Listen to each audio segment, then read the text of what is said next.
once again, welcome back to Plot.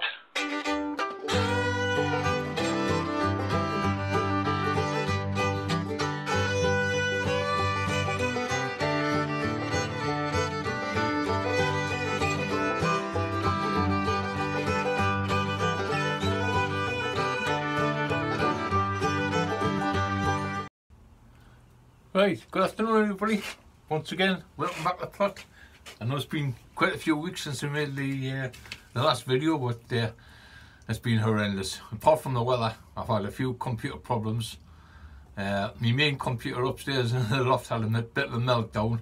I lost most of my programs, so I couldn't do any video editing. So I think I've had a bit of a break for the last couple of weeks trying to sort things out. Hopefully this week we'll get it sorted. Carl Nolan from down in Norfolk is going to send us up a new video program, so hopefully we'll get the new base unit set up and get my computer set up and working again, and get the programs on that I need, and we'll do a bit of editing again. It must have been about 5 weeks now, but the weather the last couple of weeks was horrendous. This last week hasn't been too bad. We've got a couple of days of sunshine, but today we're back to normal again. Overcast. Not cold, but it's overcast, so I thought it was perfect time to get started seed sowing. I normally start around about the first week in August. Over the last couple of weeks I was doing the winter veg. I'd done the winter cabbage. Sowed them a couple of weeks ago, as you know, and potted them up in nice size. They're in the greenhouses now, in the polytunnels. Next step is I sowed the spring cabbage, the Durham earlies, and the spring greens. They're in. So what we'll do when we get up the plot eventually this week, we'll get started on the potting off on that. The main thing is getting your compost right. And for seed sowing, quite simple. If you're just starting up, your basic mix, what I use is just multi-purpose compost, but I always break it down. I know the sand it's supposed to be sand, but I always break it down on a nice, really loose mixture. So I add perlite to mine, and I add sharp sand to mine, to me, just the basic one. And that way when you're sowing small seeds, you get no weeds going through. When you use my 3-2-1 mix, that's a different story altogether. It's not heat treated. I don't like to heat treat mine, because I like in amongst your compost, you've got good bacteria and bad bacteria. Now it's a good even mixture, so I like to leave them alone. I don't like to kill them off at all. I like to keep the compost as fresh and as organic as I can. So with 3-2-1 mixture, it's 3 pots. You can use any size pot you want. I'll go by the gallons or by the litres, whatever. I use 3 big pots, and I use 3 pots of my multi-purpose, my own homemade compost. I usually sieve it. I use a bread tray, put it through and get all the rough stuff out. And out of that I make 3 pots of that, 2 pots of just the multi-purpose compost, 1 pot of sharp sand, add a bit of perlite, and a couple of good handfuls of bone meal. Your bone meal is really important. It's a long-lasting fertiliser, so it stops in your pots. It's especially beneficial when you're doing potting off, and you're going to have your plants sitting in your pots for a couple of weeks or even a couple of months. So your compost is going to be well fed all the time. You don't have to put any extra feed to it. You don't have to overwater or feed anything. That bone meal will keep going and going until you plant them out into the garden. Fine. We're seed sowing this autumn time. There's me normal mixture. That's me multi-purpose compost with added perlite and added sharp sand. Now I fill the tray right at the top, as you know. Plenty of holes in the bottom, and what I like to do with mine, because I never water from above, I always water from down below. I sit the trays inside the trays and water, newspaper on the bottom, and I just let the compost take up their own water. And that's the idea of having multi-purpose compost, plenty of sharp sand, plenty of perlite. It's well drained, so it's going to soak it up, just acts like a sponge. It's absolutely fantastic. And of course, the old tools, bit of bamboo. And what I like to do, as you can see, put 3 furrows, just press it in your compost, press it in, make 3 furrows, and that way it's a good guide for your seed sowing. Now the seeds I've been sowing the last couple of weeks, the last few days is the Bellis Daisy. They're up the plot now in one of the greenhouses.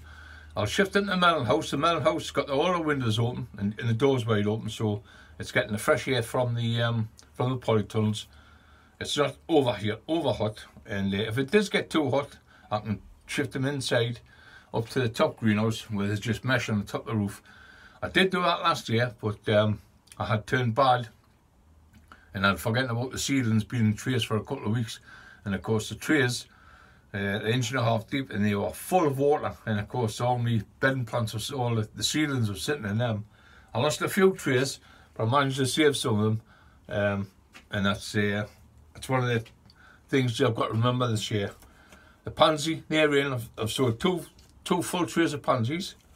The wallflowers, now you can sow your wallflowers in your garden if you want. It's quite an easy job to do. Make a long furrow, put your seeds in, and then once they come through, you can shift them around, dig them up, pop them off in different stages in the garden, spread them out a bit until they grow into a nice strong plant, ready for September, October for planting out. I like to sow mine in trays, just as easy, and I can prick them out into pots, and then they'll go into either 9cm pots, ready for planting out this back end of the year, or you can overwinter them in a cool greenhouse in the polytunnels, wherever, cool frames, and then they're ready for spring sowing. Pop them off in springtime when it starts warming up a little bit, and you've got first class plants ready to go flower for the summer. Foxgloves, they'll go in now. Delphiniums, they'll go in now. And of course what I want to get in today is my Sweet William. Well, Sweet William are a must for the garden, especially for the scents. Absolutely marvellous. Now I've got a packet full of here. I like to open the little white packet that's inside and tip it into the main packet. So we are seed packets here for anybody just starting up. They're a wealth of information. Gives you where to sow, how to sow, you know, it's just a basic guide. But you can't go wrong with them. And of course, what I always say, the most important thing is your seed count. And it gives you on the bottom of the packet. There was 500 seedlings in this one. 500 seeds you might think is a lot, but the way I sow mine, they're not. They're 3 furrows, so there's only going to be 100 and odd seed in each furrow. And the way I prick my plants off, when I'm pricking all my bedding off, apart from my dahlias, any really big seed, I like to prick mine off into little, tiny little bunches, 2s and 3s, like you do with lobelia. And that way you get a nice, really strong flower for planting out, plenty of blooms on. But, I've done it for years, and I find it a much easier way of sowing. The tray's been well watered, been soaked, it's been draining for half an hour now, and it's just next there now.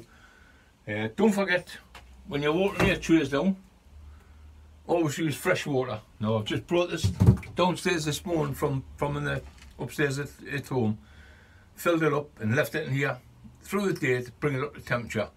It's nice fresh water. I never use water out the pots for watering seedlings. The main reason, it doesn't matter how old it is in the tank, it might only be a few days old, but the pathogens that build up is fantastic, especially with the heat that gets on them barrels.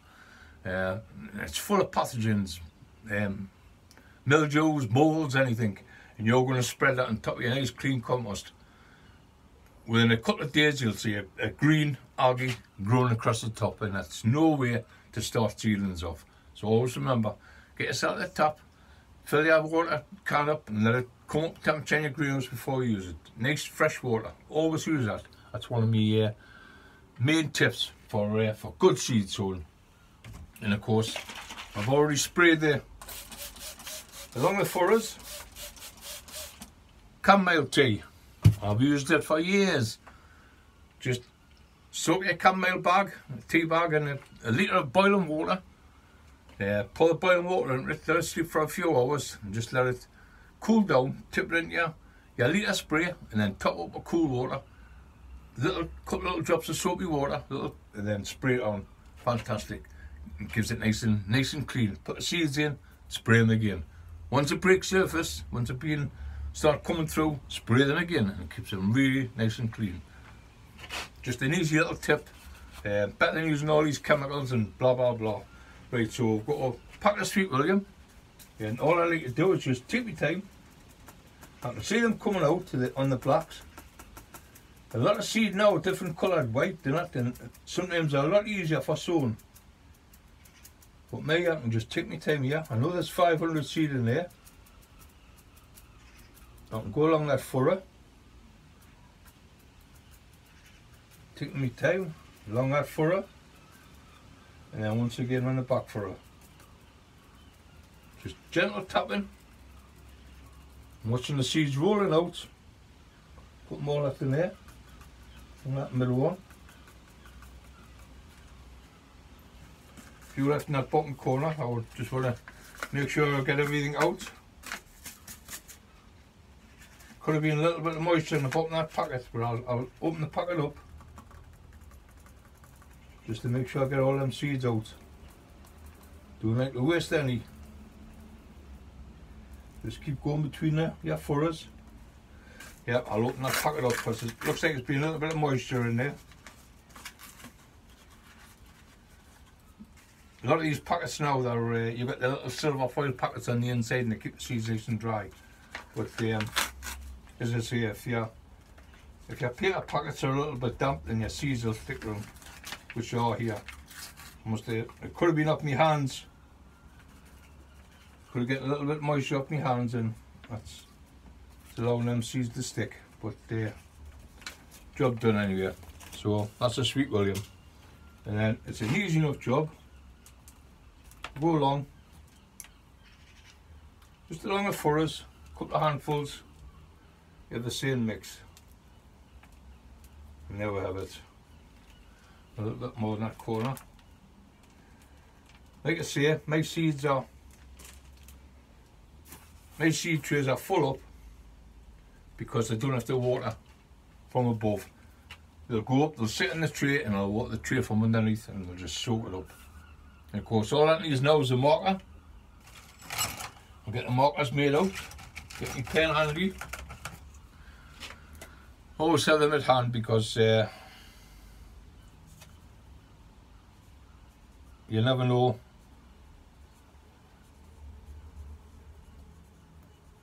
Never. Sweet William. Now travel done. As I say, I've got plenty of seeds to start sowing with. They'll go up the plot. It'll be too hot in here for them. They'll go up the plot on the barrow tomorrow. That's why I do a lot of seedlings, do a lot of sowing upstairs. Up on the plot, it just saves me taking stuff up and down in the barrow. But this afternoon I was thinking about going up there and start the sowing, but it's overcast, it's going to start raining. I might as well crack on down here and get a little bit of work done. Peppers growing away really nice. I've been spraying these weekly. Bit of Epsom salts. Once again, just fill your litre, spray up in a teaspoonful of Epsom salts and spray all the leaves, and of course you get some absolutely first class fruits on them. And peppers are marvellous. But quite a few up the garden. I've got a few turning red here now, so these will not last much longer. Which in a way I'm pleased, because I want to strip this greenhouse out completely. Even my heat bed, that's going to be stripped down this year, cleaned down, repainted up, the wires checked, all the elements, because I haven't done it for about 2-3 years. It's been poorly the last couple of years, so I want to strip this down completely. All these cables are coming out, and I want to make sure everything's working properly before next year. I will start my heat off in end of December, just to begin with, because I'm going to sow some seed onions next year. I'm going to use one of my small tents. I'll have the little base heater, the little mat, and the small light in. So it's not going to cost it too much, but it's enough heat and it's enough light just to get started with the onions. And then I can follow on in the January, late January, and February with my first tomatoes. Now them Fantasia, I'll show you when we get up the plot. It's been absolutely marvellous. It's been a fantastic tomato. So what I'm going to do is, I've sent away for some seed of them, the Fantasia. There's only 10 seed in the packet, but what I'll do is I'll set a few away early in here in the tent, and by March time you get a nice really strong plant. Throwing all them side shoots out, you know, I'll take all them side shoots off and I'll root them, so I can end up with about 30 or 40 plants free. Now when you're taking side shoots from a plant, it'll come true to seed. whereas you cannot save the seed from an F1 variety, which is the Fantasia. They are. So what I'll do, I'll take the side shoots off and they'll come true to the parent, and they'll be in exactly the same as what the parents. They've been marvellous up there. I've had some great tomatoes up, really nice in a strange shape. They've got like a bell end, like a hard shape to the bottom of it. It's and are really tasty, lovely sweet tomato. And of course they look good, they're a nice size, so you know that's all I want. My main crop tomatoes, Moneymaker, they're doing marvellous. I've got the Alicante, I've got Ailsa Craig, I've got the golden, small golden cherry. They've been cropping marvellous, fantastic. A lot of people like them. I had a couple of Black Russian. They're alright. It's not to me liking. I've got the plants given, so I thought I'd try them. And just one of them things that I'll go back to my other one, Gardener's Delight. I've grew that for years, and unfortunately I never grew it this year. I grew the little orange cherry in its place. But I think Gardener's Delight takes some beating, so I'm going to go back to growing them, and then that's my 5 varieties for next year. I'll be quite happy with that. But in the meantime, I'm going to crack on my seed sowing, get used done, and then what we'll do is next week when I get this computer sorted out, we'll get up there and we'll get cracking with these cabbages. As you see, I've got the Durham Early in, I've got the Wheeler's Imperial in. That's a nice early one. It's a leafy cabbage, but it can't, if you leave it, it will heart up. A nice pointed one. And I usually, for loose leaf, you can cut them really early in the season, and you get a marvellous cabbage out of them. So that's a Wheeler's Imperial, a Durham Early. They're growing away really well. So 3-2-1 mixture. We'll start that off. Up the plot on the next video. We'll start potting them up, and I'll show you around the tunnel what the tomatoes have been like. We haven't getting a great deal done out in the garden this year. It's been hitty messy. We've been promised a load of timber in the next week or two, so I've got about 3 years worth of maintenance to catch up on. So I've got holes in the floor, I've got fences falling down, I've got huts to repair, I've got doors sliding, you name it. We've got to go up there, but hopefully in the next couple of weeks that's what we'll do. We'll get some timber up there and just spend a few hours just doing some general maintenance and getting the place tidied up. And that's all we can do. As I say, we're in August now. Not far away the dark night, so I can see it turning around about 9 o'clock of the night time now. Whereas a couple of weeks ago it was 11 o'clock. But the garden's been nice. What I am doing this year, I'm overhauling Anne's garden. That's the missus' garden here, all the flower. It's nearly all perennials, but it's been growing wild this year. So I'm going to completely strip it this year. I'll do a couple of videos in the autumn of that. I'll dig up most of the stuff I'm keeping, like the foxgloves. I've got the Xanthidescias up there. I've got red hot pokers, they're coming out, and it'll just be dug up. Delphiniums, definitely, I'll be saving them. But what I'll do is I'll dig a lot of the plants out and I'll put them out the back there in pots with compost around them and just keep them nice and moist. And then come the autumn time, I've got the roses to dig up and replant. I'll cut them right back hard and then the whole bed will be empty. So I'm going to really try and get it turned over, double dig it if I have to. It's never been done. We've been here 14 years now in the flat, and all I've done each year, every individual year, is to muck it, just lightly turn it over. So what I want to get right down. There is some plants that I'm going to remove. Lily of the Valley for one, because it's been sending runners here, there and everywhere, so I'm going to try and dig it out altogether. And then what I'll do is I'll replant, I'll remuck.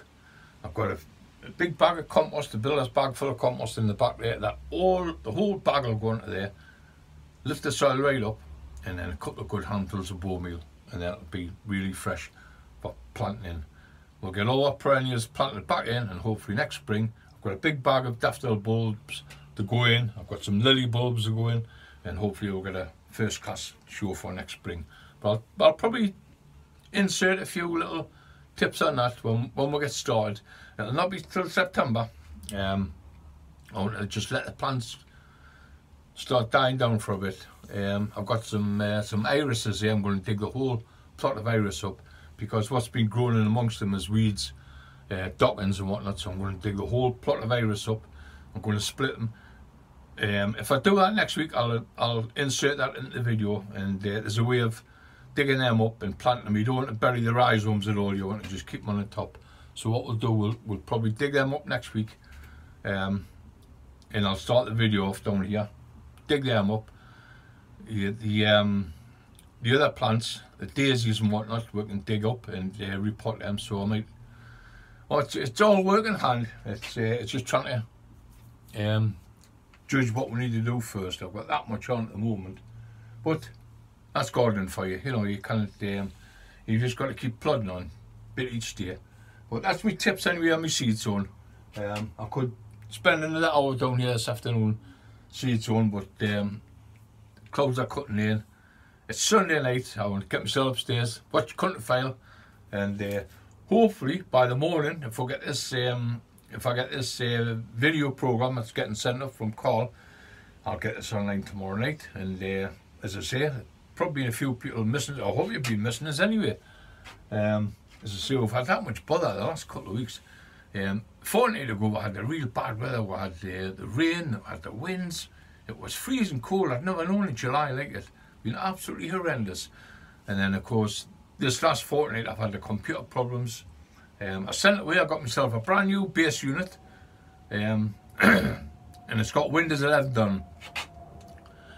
Now, if you're like me, one of the old ones, if you used the Windows 7, or even later on, going farther back to Millennium and whatnot, the programs we used to use years ago. But it's Windows 11 based on the new base unit I'm getting, so that's going to take us a bit getting used to fiddling around. And then I've got a few programs to add onto it, and hopefully one of them will be me editing program that I do with the videos. So we'll get that sorted. Hopefully it'll all work out, and then I'll be back online. But for the time being, you know I am. I'm still on my Facebook page. If you want to contact me, get in touch with through the Facebook page. It's Jeff Foreman on the plot. You know that. We're a private group now. We had to change it last year because we had that many spammers on. So we're a private group. If you want to join me, just get in touch with it through our Facebook, and we'll sign you up. But that's it for now. Composts done. When we get at the plot, we'll start on the cabbages, and I'll go through the 3-2-1 mix again with you, because we've used that I must have used it for 20 years now, and I've never had a problem with it.